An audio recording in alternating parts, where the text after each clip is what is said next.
Bonjour.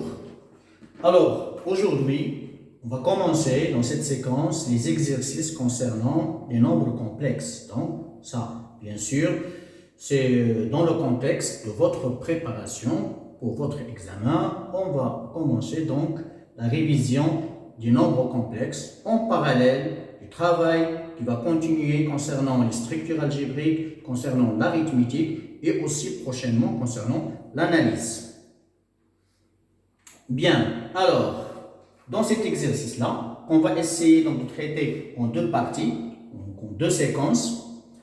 Il s'agit d'un grand A d'une équation de second degré à une seule inconnue, résoudre l'équation dans C et donner les solutions sous forme trigonométrique, déduire arc tangente 7 moins arc tangente 3 carré égale pi sur 4.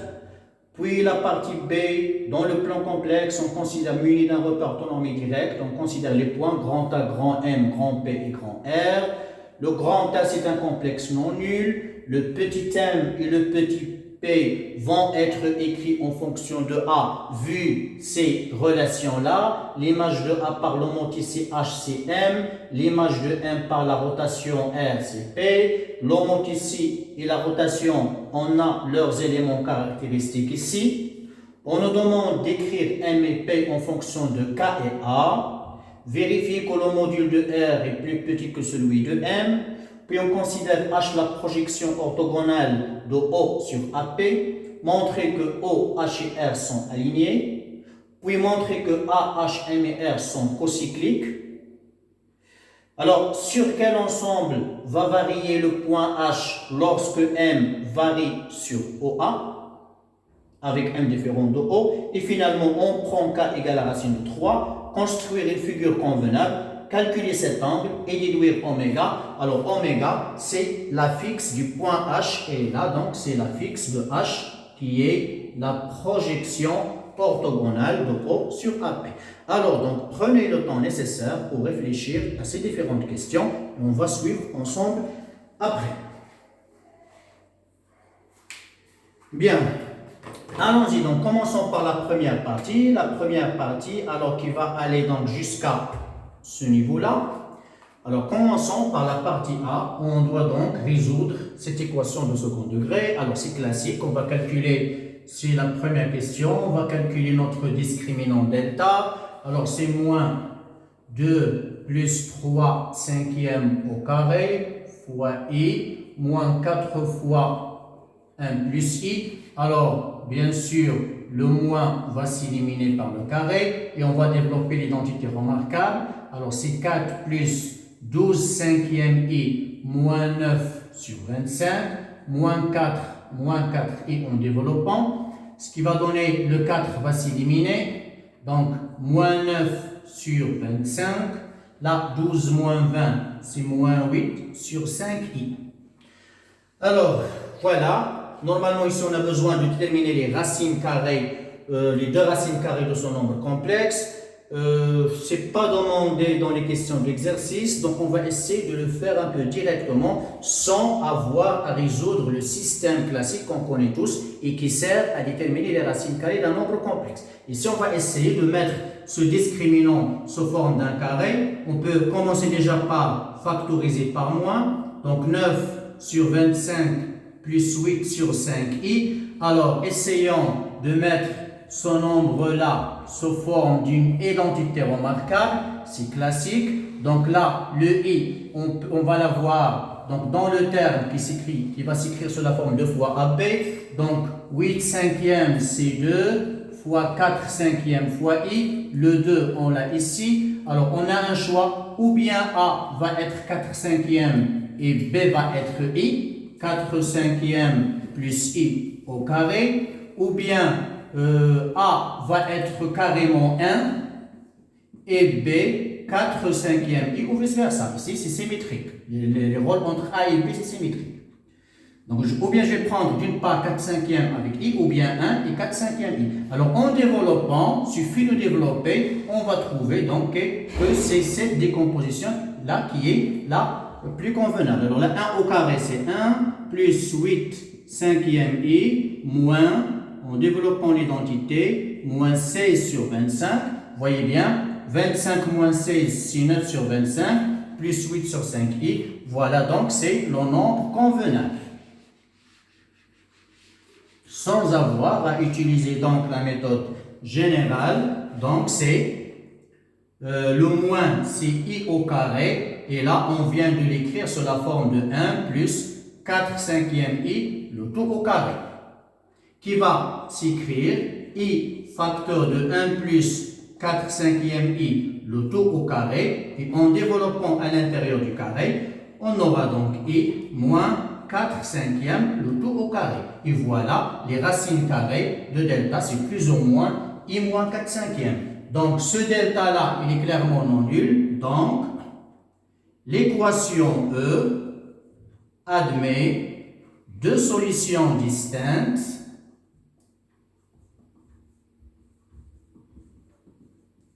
Voilà, à savoir Z1 qui va être égal à moins B, c'est-à-dire 2 plus 3 cinquièmes i, le tout, plutôt, voilà, moins racine de delta, donc moins i, plus 4 cinquièmes qu'on va diviser par 2. En faisant le calcul, 2 plus 4 cinquièmes, c'est 14 sur 5. Et là, moins 2 cinquièmes fois i, qu'on va diviser par 2, donc c'est simple, c'est banal. En décomposant, c'est 7 cinquièmes moins 1 cinquième i. Voilà notre première solution.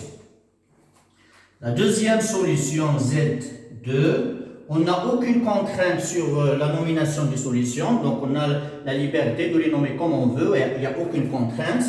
Donc Z2, c'est toujours moins B, plus 3 cinquièmes i, plus racine de delta, voilà, qu'on va diviser par 2. Alors 2 moins 4 cinquièmes, c'est 6 cinquièmes, 10 moins 4, plus 3 plus 5, c'est 8 cinquièmes fois i, qu'on va diviser par 2. Alors, c'est 3 cinquièmes plus 4 cinquièmes fois i. Et voilà notre deuxième solution. Voilà, donc c'est classique. Puis, on nous demande de donner les solutions sous forme trigonométrique. Alors, donner une solution sous forme trigonométrique, on calcule le module, on factorise, on tombe sur des calculs usuels, à savoir 1/2, racine de 3 sur 2, des choses qui vont nous mener vers P sur 4, P sur 3, P sur 6, etc. Mais parfois, on ne tombe pas sur ces nombres-là. Donc, on peut donc, dans ces situations, comme on va le voir ici, donc faire recours à l'arc tangente. Et d'ailleurs, on la voit bien apparaître dans la question qui va suivre. Alors, si on fait la méthode classique en factorisant par le module, etc., on ne trouvera pas des valeurs usuelles. Donc, on ne va pas avoir des nombres comme on le fait d'habitude, le pi sur 4, le pi sur, etc.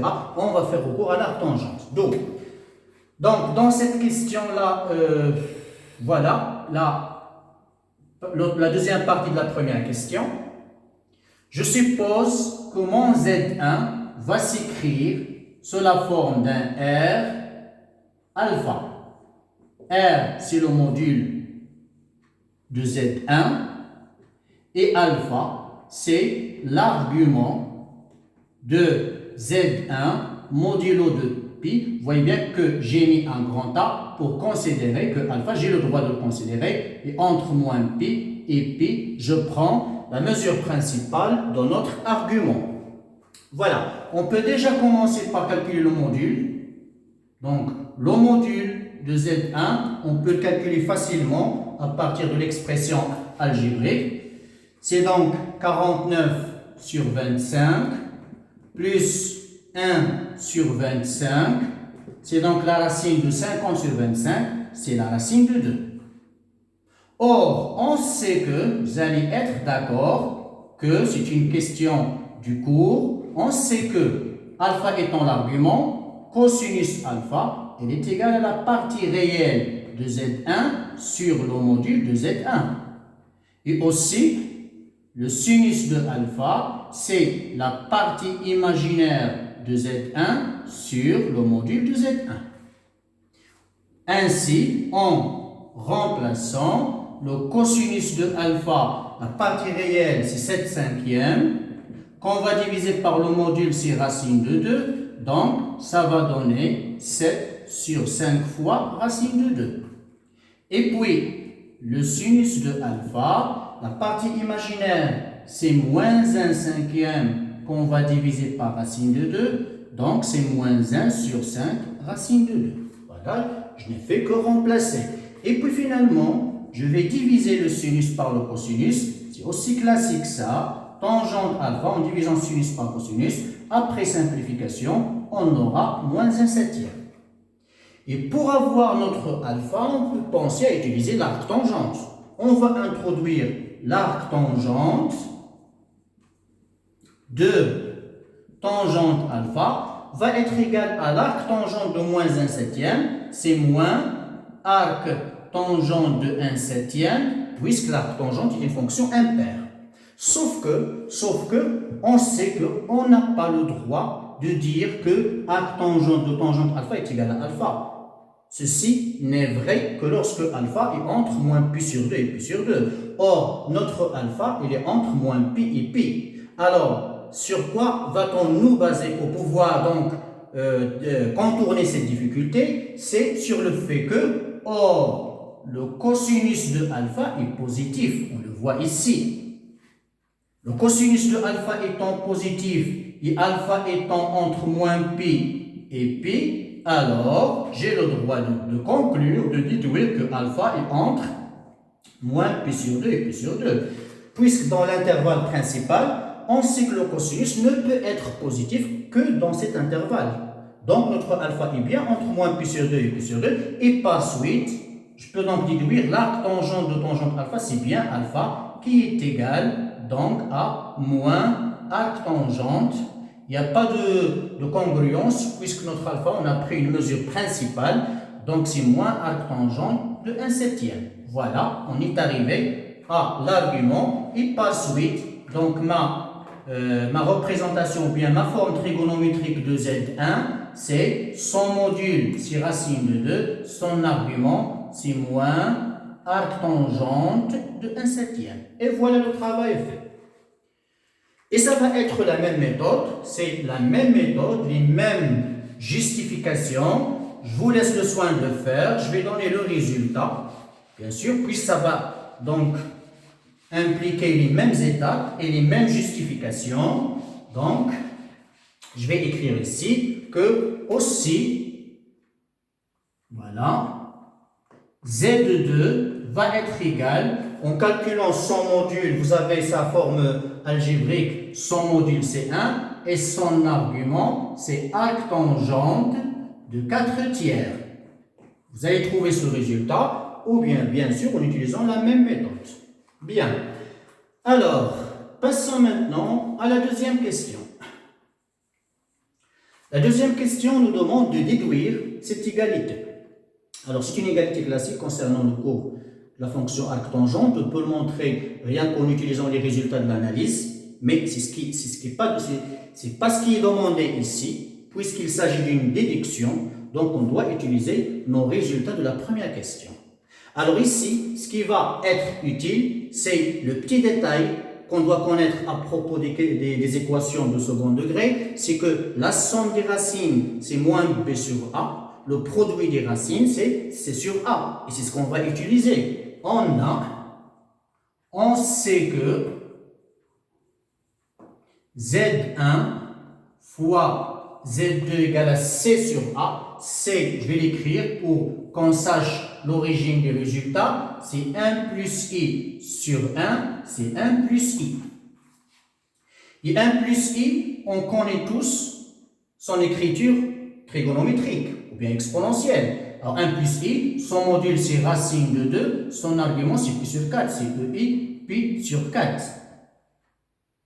Alors, j'introduis l'argument, je peux même l'écrire ici sous forme trigonométrique, ça va être plus utile. Son module c'est racine de 2, son argument c'est pi sur 4, on peut facilement l'avoir. J'introduis sur cette égalité-là l'argument, d'où argument de Z1 fois Z2 va être égal à quoi? À l'argument de son nombre. C'est qui l'argument de son nombre? C'est pi sur 4 modulo de pi bien sûr. Ce qui va impliquer, on sait que l'argument d'un produit devient somme. Donc, c'est argument de Z1 plus argument de Z2 qui va être égal donc à pi sur 4 modulo de pi. Or, l'argument de Z2, c'est moins arctangente 1/7. Donc, c'est moins arctangente de 1/7. Plus l'argument de Z2, c'est arctangente de 4/3, qui va donc être égal, bien congru, à pi sur 4 modulo de pi. Or, ici, on a l'arctangente de 7, là, on a l'arctangente de 3/4, c'est-à-dire les inverses de ces nombres. Or, on sait bien, tout le monde sait, la fameuse relation concernant les arctangentes, c'est que si x est positif, arctangente x plus arctangente 1 sur x, c'est pi sur 2. Si x est négatif, donc arctangente x plus arctangente 1 sur x, c'est moins pi sur 2. Donc on va utiliser cette propriété-là. Normalement, on aurait dû donc la rappeler ici pour qu'on ait le droit de l'utiliser directement. Et par suite, donc en utilisant cette égalité-là, puisqu'ici notre 1/7 est positif, ça implique, je vais factoriser par le moins, et là c'est pi sur 2 moins arctangente 7, et là aussi c'est pi sur 2 moins arctangente de l'inverse, c'est 3/4, qui va être égal à pi sur 4 modulo de pi. Alors, ça implique moins pi sur 2 va s'éliminer avec pi sur 2. On aura donc moins, donc c'est arctangente de 7, moins arctangente 3/4, qui va être égal à pi sur 4 modulo de pi. Sauf que nous, on n'a pas ici une égalité modulaire, on a une égalité exacte. Donc, on doit passer de cette congruence à une égalité qui est exacte. Donc, ça va impliquer quoi? Ça va impliquer que arctangente 7 moins arctangente 3/4 égale à pi sur 4 plus un certain alpha fois pi, alpha étant dans Z. On doit donc chercher ce alpha. Alors, pour chercher ce alpha, on va utiliser les encadrements qu'on connaît à propos de l'arctangente. Voilà. On sait que, donc, pour compléter, bon, je vais l'écrire ici pour qu'on ait l'espace nécessaire. Voilà, ça c'est déjà fait.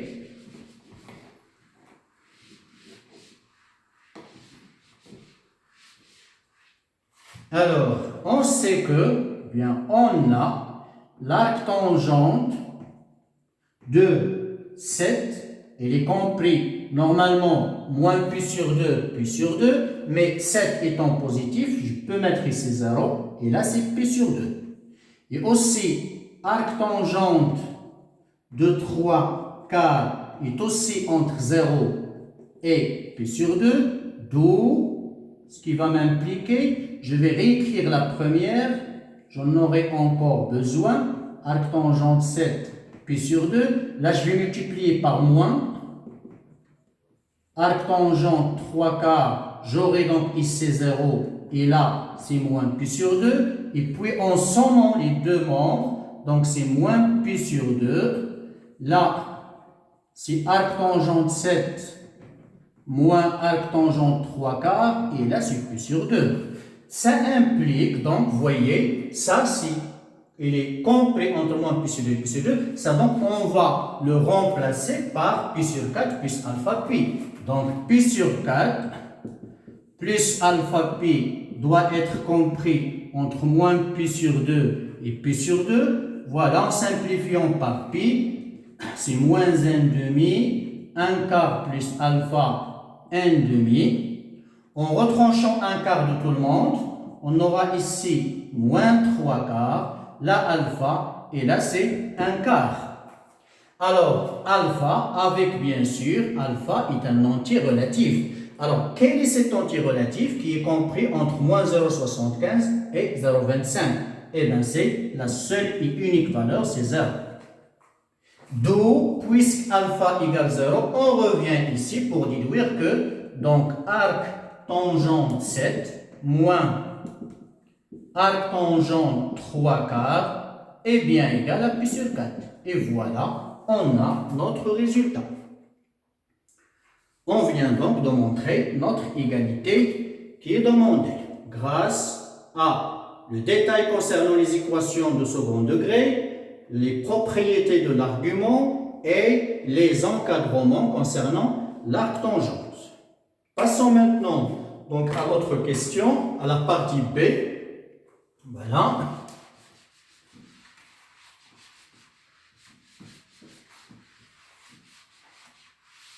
Alors, passons à la partie B, où on va nous demander de répondre à quoi? La pour ces données-là, je vais donc noter que mon nom ici H, il a pour centre E et pour rapport K, qui est un réel non nul, et que ma rotation, il a comme centre O et comme angle pi sur 2, et que l'image de A, c'est M, et que l'image de M, c'est P, et que le point A pour A fixe A, le point grand M, petit m, et le point grand P, P. Et aussi, on a A, un complexe non nul, et R, c'est un complexe qui est égal à M plus et A. Donc, j'ai essayé de mettre toutes les données qu'on a ici. Voilà. Alors, il s'agit de faire quoi donc dans la première question? Déterminer M et P en fonction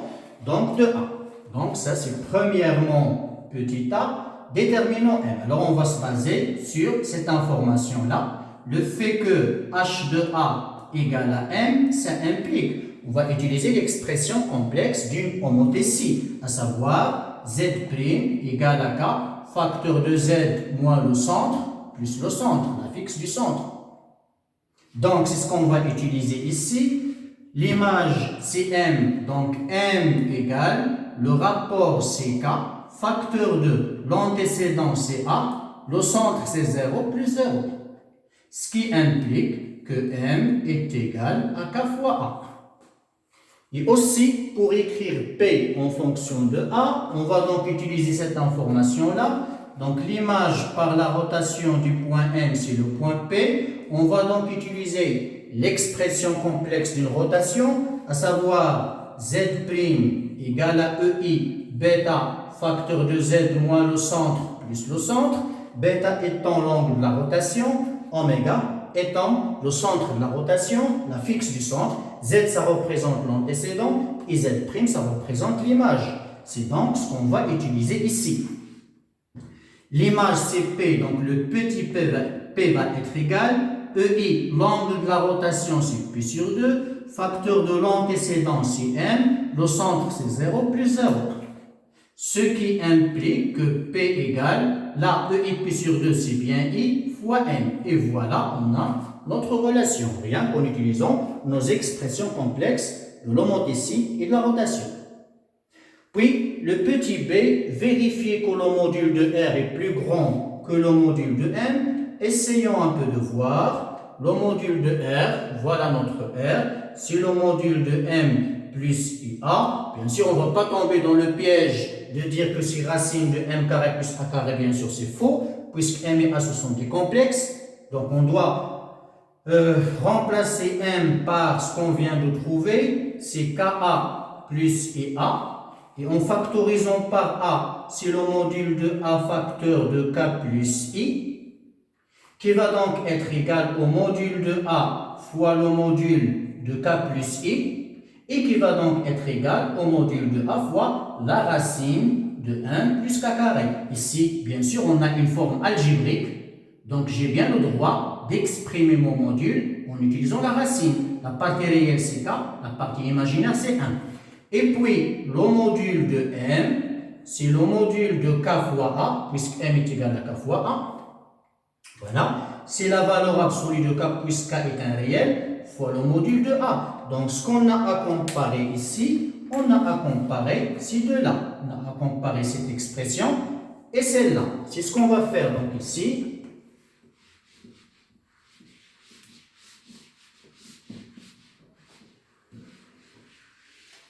Voilà, c'est bien sûr, c'est classique. On sait que 1 plus k carré, c'est strictement supérieur à k carré.